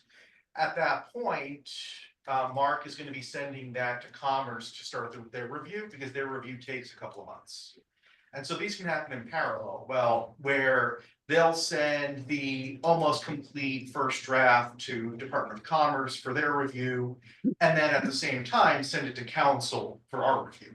So the same thing can happen with the exceptional trees, where once the tree board has made a recommendation and we're thinking that's gonna be substantially what the final product looks like, then that can go to Commerce for the SEPA process. And then at the same time, you can send it to council. If council makes small changes, it won't change anything. If council decides to just like throw half of it out, there probably would have to be a second SEPA process. That's the risk if you go to SEPA too early, but it can save time if you think there's only gonna be minor changes from what the board is recommending. And the second thing, let's be nice to Mark Hoffman. He has been incredibly busy getting the comp plan done, middle housing. So yeah, I would say, you know, probably his attention is going to be on middle housing because that has a June 30th deadline. And then afterwards, I think his schedule might open up a bit for us to look at do the exceptional trees. So it might be that after our next meeting, we might be in a position to really be zeroing in on those two documents that we'd like to take to council. Your colleagues may decide they want us to come to a work session and talk about those in that context, or if it looks like at the end of the next meeting, we're in pretty good shape on those two things, then maybe we can strategize with Larry how to take those to council. And ultimately, I'll defer to what Mark Hoffman says. Exactly. But I don't see a problem with staff sending or starting the SEPA process in parallel with you advising city council on what you're recommending. I see no problem with those happening in parallel. Douglas, sorry to interrupt you. What were you going to say? Oh, that's okay. That's okay. I am concerned about the idea of using the Arthur Lee Jacobson diameters because I'm not sure what edition I got out. I got the one that was it was actually in our local library here in Lake Forest Park. But if we look at 75% of the biggest trees of the city, we would set a limit of 57 inches for red cedar, 86 inches for big leaf maple, and 57 inches for madrona. I do not think that is information I would want to have a lawyer waving around if he's unhappy about some of our numbers. I mean, if we say for some species, we're taking 75% of what we're taking Arthur Lee Jacobson's numbers, for other things, we're based on our own numbers.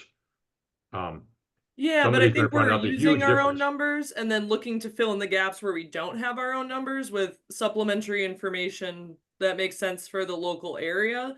So again, like trying to narrow down how Seattle got to 30, you know, which is what we also want to go at as their number, which is something related to Arthur Lee Jacobson. That's, you know, what's quoted as, but not using that for, we're not using that for Western red cedar. Like there's two specific trees I think we're looking at using that for.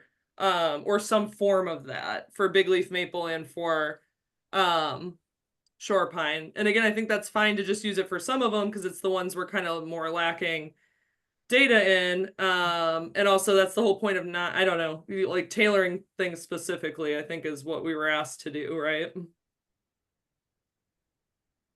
Okay, well. So.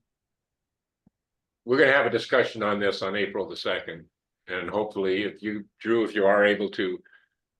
Do any tweaking on that one page we've been working on, and I guess especially if you could summarize what you've learned about how cities. Put this forward in such a way that it doesn't run into legal problems. Yeah, and then I think like I'll meet with Doug, definitely. Like Doug and I will meet and make sure we're on the same page too before it goes out. Since this is Good. kind of like, yeah, Doug's. Yeah. He's the Okay. data man. Drew, when are you leaving for Europe? That day, the 2nd. Okay, so you got plenty of time to meet before then, that's good. Good. 2nd of April. Yes, I leave at like 5 p.m. But my Okay. flight keeps getting pushed later, so we'll see. Is there anything else that'd be helpful for us to touch on this subject right now?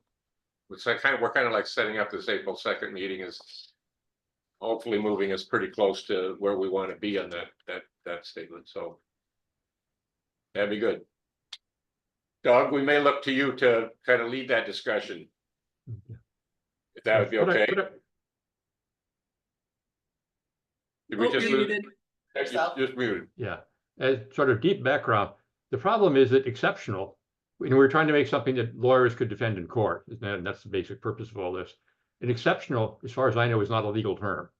We could ask our resident lawyer about that, but I mean, whether an exceptional thing should protect 1% of the trees or 12% of the trees or what is not a legal matter. It's a matter, really kind of a matter for the council. We sort of set 2% as a kind of a reasonable thing for exceptional, but there's no legal basics for that. It's just it seems reasonable to us.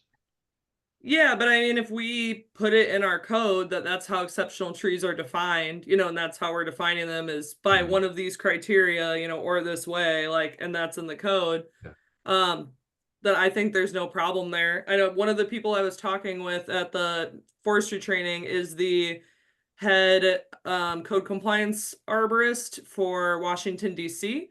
So he works a lot with their code and then their code compliance stuff. And he's a lawyer and arborist. So he's both, which is really nice. They call him the lobbyist. And I was kind of running him through what we're dealing with. And he says the biggest issues they run into are when things are not just defined in the code. Again, if you're just kind of like saying exceptional, but you're not saying what makes it exceptional or how you got there, like that's where kind of the issues usually come in. Not so much like picking apart the way you're calculating that or defining it, but rather that you have a way you did it instead of just saying these are all set this way because we feel like it. Yeah. Well, if you two are able to put your heads together before the 2nd, that'd be great. Thank you. We have on our agenda one more item that I think it would be good for us to touch on, and that's the community forest management plan. I'm wondering, did anybody? So this is a document that the city has had for a long time. It was 2010, I think it was written, and it was partly a report of the Urban Forest Task Force and partly attempted to be a policy statement for the urban forest, community forest going forward.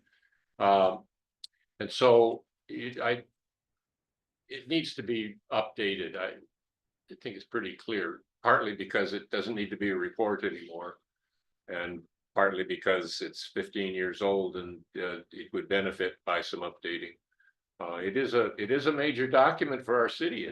It's referenced in the comp plan several points, and it is something that I think deserves our attention, or somebody's attention, and I think the tree board is one to at least take a first look at that and see what we think needs to happen with it. So I was wondering if people have had a chance to do any research on community forest management plans, or it seemed to me maybe if we could talk for a minute about specifically what ought to go into a plan, such a plan. Might be helpful by way of kind of getting a sense of what we're doing and maybe even help us move towards an outline that we could start assessing. Anybody have a chance to do any research or thinking about that?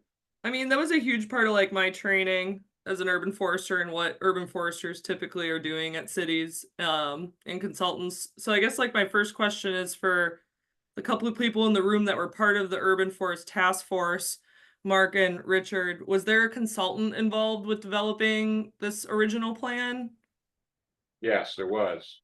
Yeah, Yes. so usually that's what's happening is because there's just not enough staff capacity to write something Right. like this, is that you do like some kind of analysis. So like you can do a gap analysis or like a SWOT analysis where you look at like the strengths and weaknesses and like potential opportunities and threats. But anyways, you get like a base idea for what we're kind of looking for, and then we decide that we're going to spend the money and have a consultant come in who's going to be on the task force or group looking at it, because it can't like just us is great, but also having a little representation again from parks or stewardship foundation could be helpful for updating a document like this. Yeah, and then look at having them kind of help with it. So part of the SFI grant that I got that's now on freeze was kind of helpful for looking at gap analysis and seeing like where with our current document we have and our current things we're doing and everything, like where is there opportunity to do more or add more, or where are we kind of not up to par on certain items. So to me, like it's something we can do, but the first thing's looking at they already did a gap analysis on this and it's all in the index. Like, are we doing the things that were identified as gap items at the end of this one already? And then I don't know if we want to look at it piece by piece over a couple meetings or something, but it's probably going to require a consultant. So that's just something to redo this. Something to think about. Do you know Elizabeth Walker? She was served as a consultant for that task force. I think was involved. Yeah, I was on I was on the ISA board with her last year. I know her. I noticed she's has worked for Shoreline on their strategic forest plan. But I guess I'm not ready to buy into the consultant at this point. And it meant that may turn out to be really unrealistic, and but I'm interested in gauging the talent that we have, or people that we might be able to tap, who could help with that. I took a look at two documents in preparation for the meeting: the shorelines document and Bainbridge Islands document. Some of you all mentioned those two last time when we at our last meeting, so I followed up with those. The shoreline document certainly is a more high quality piece with a lot of graphics and nice photography, and somebody took a lot of time in laying the thing out and designing it. The Bainbridge Island looked like it wasn't quite that high quality in terms of the appearance of it. The content was very similar actually to what Shoreline came up with. So I don't know, maybe, I don't know, that's I guess what I'm trying to get a sense of is this something that we could move ahead with, or is it something that we're really going to need to find consultant help with? And if so, is that at all possible? Yeah, I mean, I'd say it depends on the speed in which you want to get it done. It's definitely something that we could come up with a strategic planning process for how to tackle this, and could slowly do it during our meetings and in some smaller work groups. But I would say you'd probably be looking at, to do it well, and if you want a meaningful document, 1 to 2 years, to come up with something like that. And just because of all the things involved with it and the people at play, like honestly, that's just what from looking at a lot of these, and I've done consultant work, and that's kind of what I'd say if we were to take it on without a consultant. The other thing is that we don't know what's going on with the SFI grant stuff, so you could start it on your own. We can wait a little bit, but that's potentially a lot of money to assist with writing this plan as well, where you don't have to necessarily hire a consultant to do it, but you can have them look at certain, run some financial things. You can have them do some additional mapping, and that kind of stuff to then aid us in doing it. So consultants just have a lot more resources and people. But yeah, like I'm open to whatever you guys want to do, and I'm here to help in whatever, but I think it will require just like a strategic planning session to figure out how you're going to tackle it, and then like realistic timelines, and kind of go from there. We don't have too much time to really pursue this, but we do have a couple more minutes. You know, I was going to share kind of just the high points of those two documents I looked at real quickly, but I don't want to take over the conversation if other people are thinking of stuff that.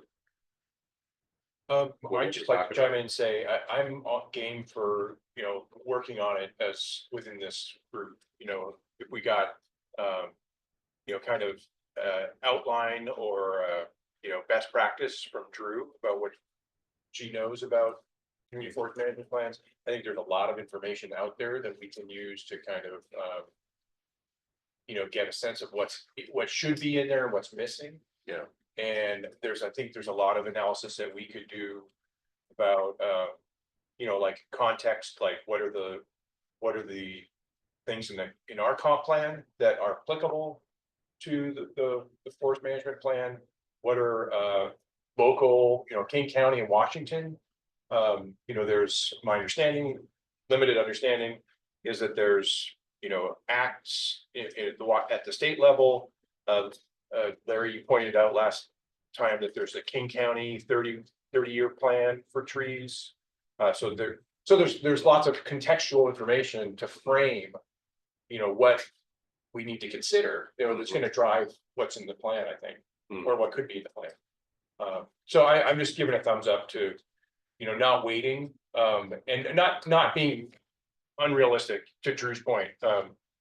It's going to take a while, but I think we can make progress. Even if we do get a consultant at some point, we could at least have a good amount of work done and input from this body and other committees. Yes, sir. I don't know is, oh, sorry, Larry again. Did you say something? Were you saying something, Larry? Yeah, go ahead, Larry. For the context, so first, I think I had Elizabeth email out that the King County report links to all the other King County cities that have forestry plans. But also, I think before we dive too deep, you probably want to take a look at the 2010 report and ask, you know, how much does it need to change? Like, if you feel that that report is 90% good and just making updates, that would be more likely something you can do internally. If you decide there's been so many changes in the last 15 years, that might require a consultant if you're going to be overhauling the entire report. So my advice as a tree board would be for you to ask, how much does the 2010 report need to change? Yeah, but to do that, we need some context of what would a framework look like, right? What would an updated just outline, what would it include? I think you can look at it either way, because that's where I was going in terms of, you know, looking at the current plan. But then I guess the eureka moment I had was, how do I know what needs to go into a plan anyway? I should be thinking, maybe we should be thinking about what we think ought to go in there so we can tell whether the current plan does a wonderful job in the topic of benefits of trees. And both of the Bainbridge Island and shoreline plans I looked at have a section on benefits of trees. And that's, I think, certainly there's a good start there in that regard. But it did seem to me that in other respects, it might be harder to salvage material and bring it forward. That was just my sense, but at some point we ought to get feedback. You had a chance to look at it. Douglas, go ahead. Oh, I'm just going to say, I've never actually looked at the community forest management plan. Does it set forth things that we have to do that have to be done, or just sort of state, you know, these are the things we aspire to, and this is why we value our trees broadly? And part of the reason I'm asking that is that I'm still badly burned. Dick will remember this too. We started trying to do the tree inventory, getting started the tree inventory, by hiring, you know, individuals, and we very quickly found that doing anything that involves the city is, what you think, 10 times much as work we thought it would be, Dick? Maybe only 5, but it got very complicated once city contracting got worked in. A contractor like Drew's talking about would be more likely to know what we can do realistically. if we're just talking about, what we want for our Lake Forest Park forest, we may not need a consultant for that. If we want to have anything that borders on laws, then maybe somebody who can sit back, who's a little more familiar with the broad context might be useful to have. But Drew, maybe you know more about that than I do. Well, if I could jump into the two plans I looked at do definitely have things to do. Like the shoreline has a section called guiding city policies and plans. So policies towards a community forest plus plans, stuff that we ought to be doing to further those policies.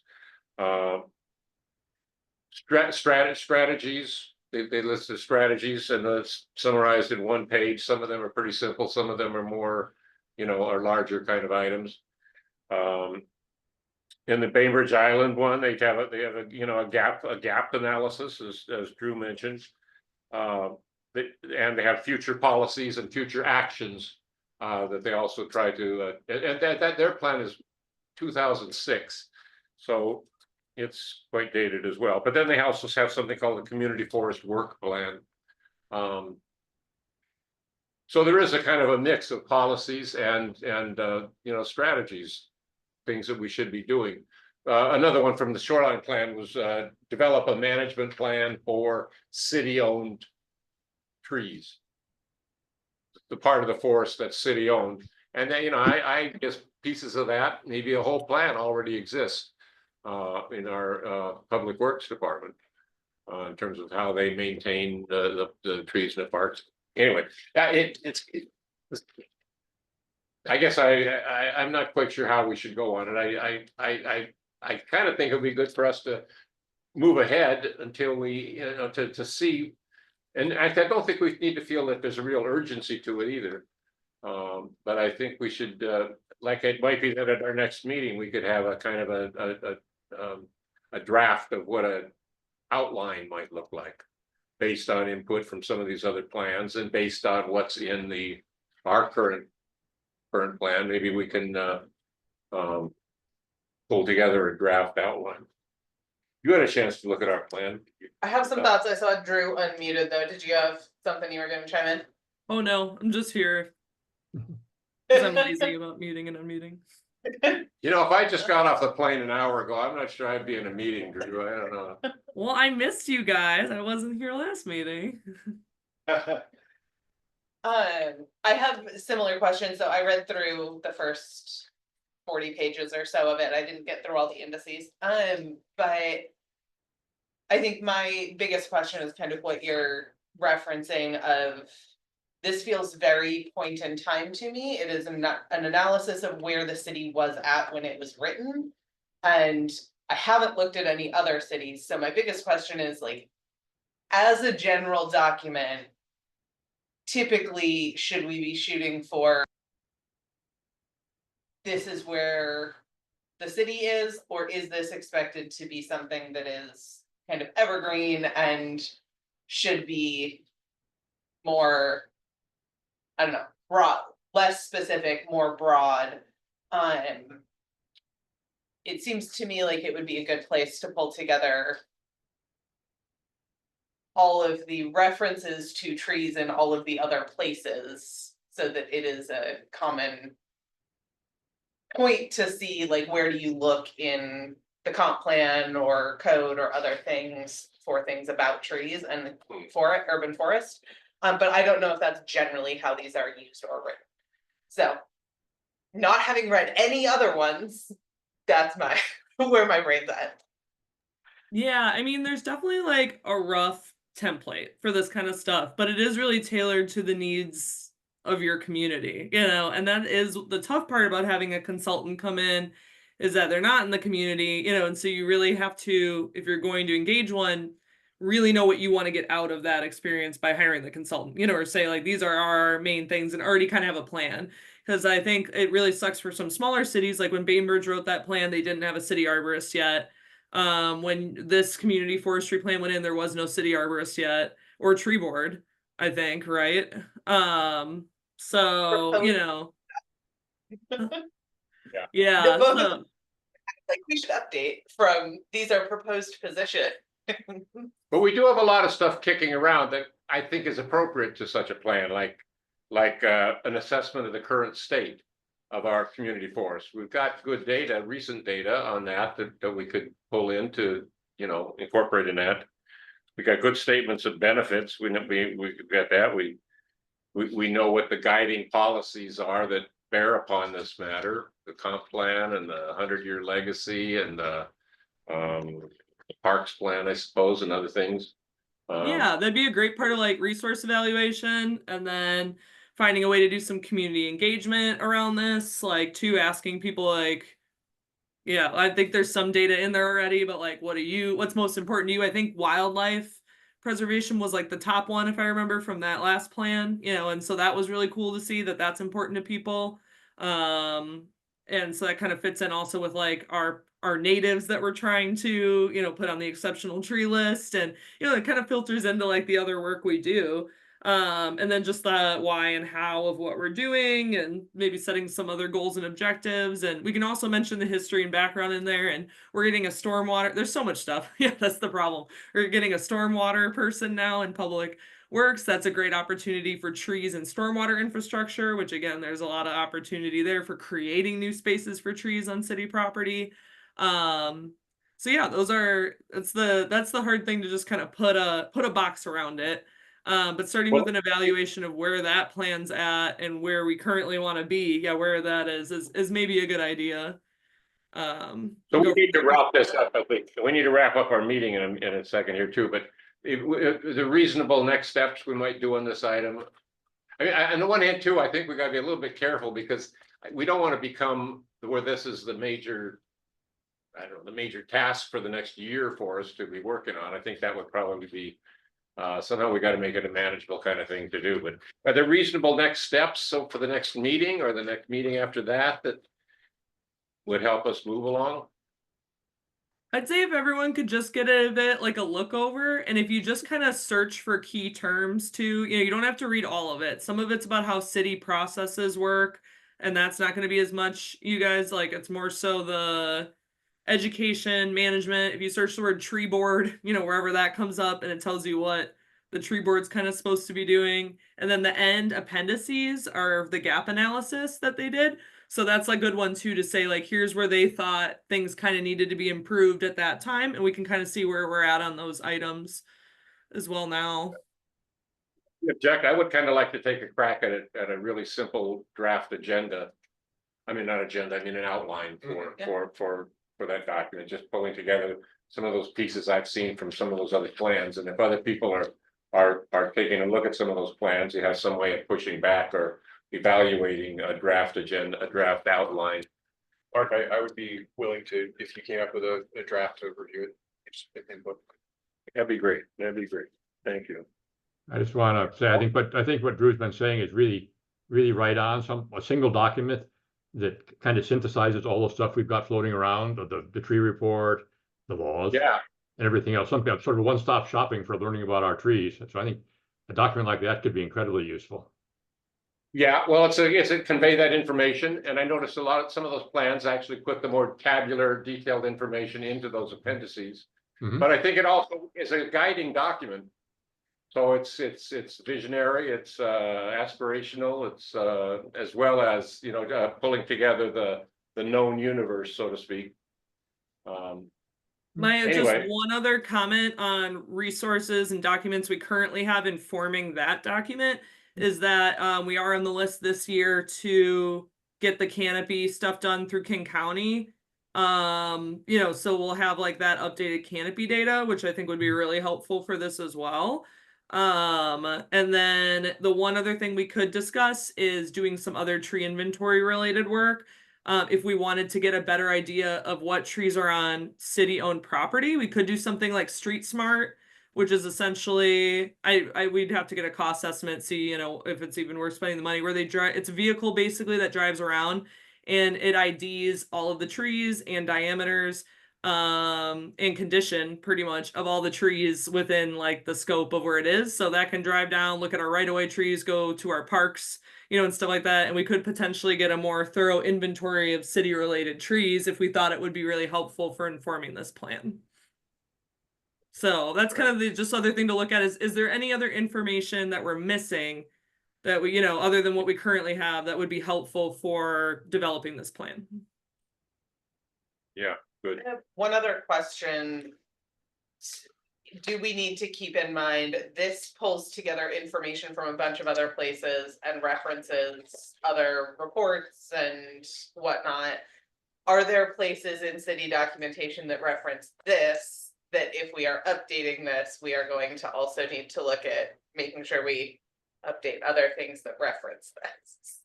Well, Yeah, that's a good point. What's the circuit? Do we know? Yeah. Do we have any idea? I've yet to find them. It could be in the pros plan. That's something. Corey is our longest tenured employee, so she is a good person for me to ask to see if they know where If references the might answer be is lurking. no, that's great.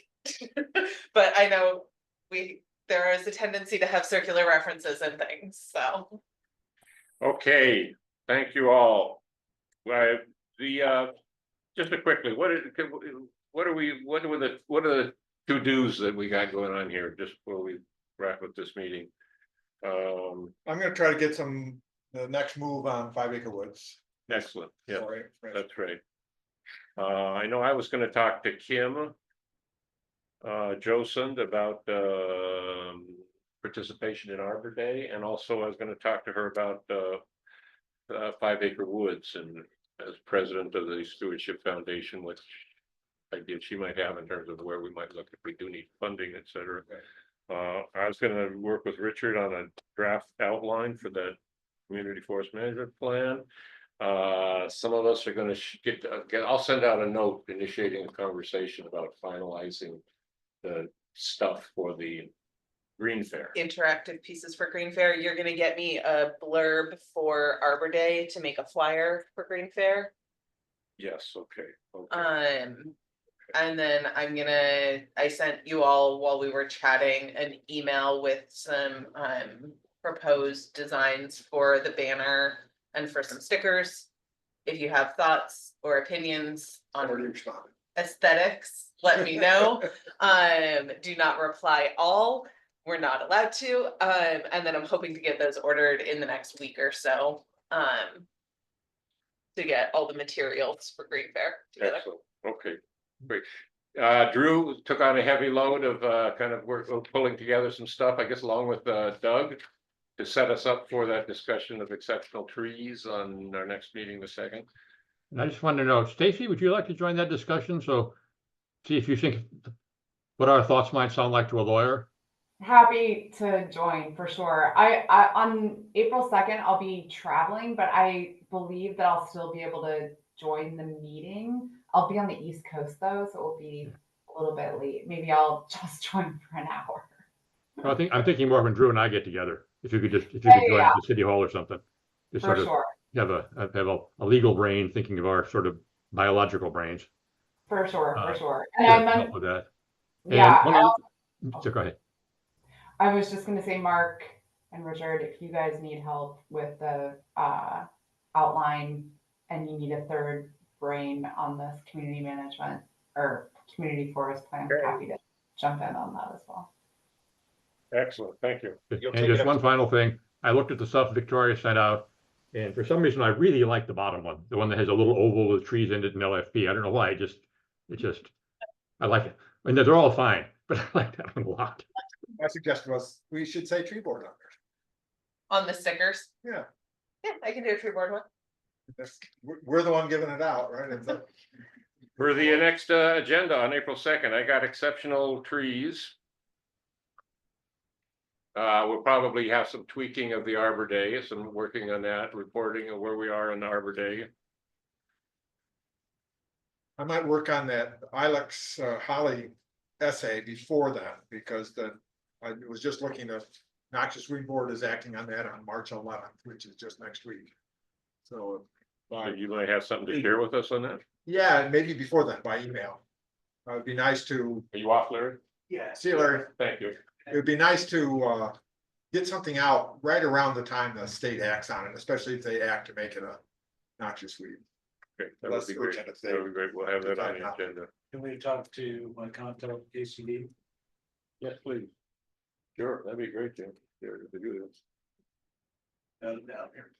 You should be careful, you know, because we do have one vacancy on this board. Might not want to start volunteering too much. John here. I know you, anyway. Okay, well, those three, other things that come up, I'm sure we'll figure out what they are. Well, Working with Elizabeth. get to surely you know that we've tried to pressure John into joining. Oh, He's yeah. always used the fact that he's on the board at the Stewardship Foundation. Yeah, he's busy with. Which you are not, so you don't have that out. You know, I'm kind of interested, still, Drew and I changed a little bit, and I am kind of interested in this opportunity to talk to realtors about trees, which did come up at our previous meetings.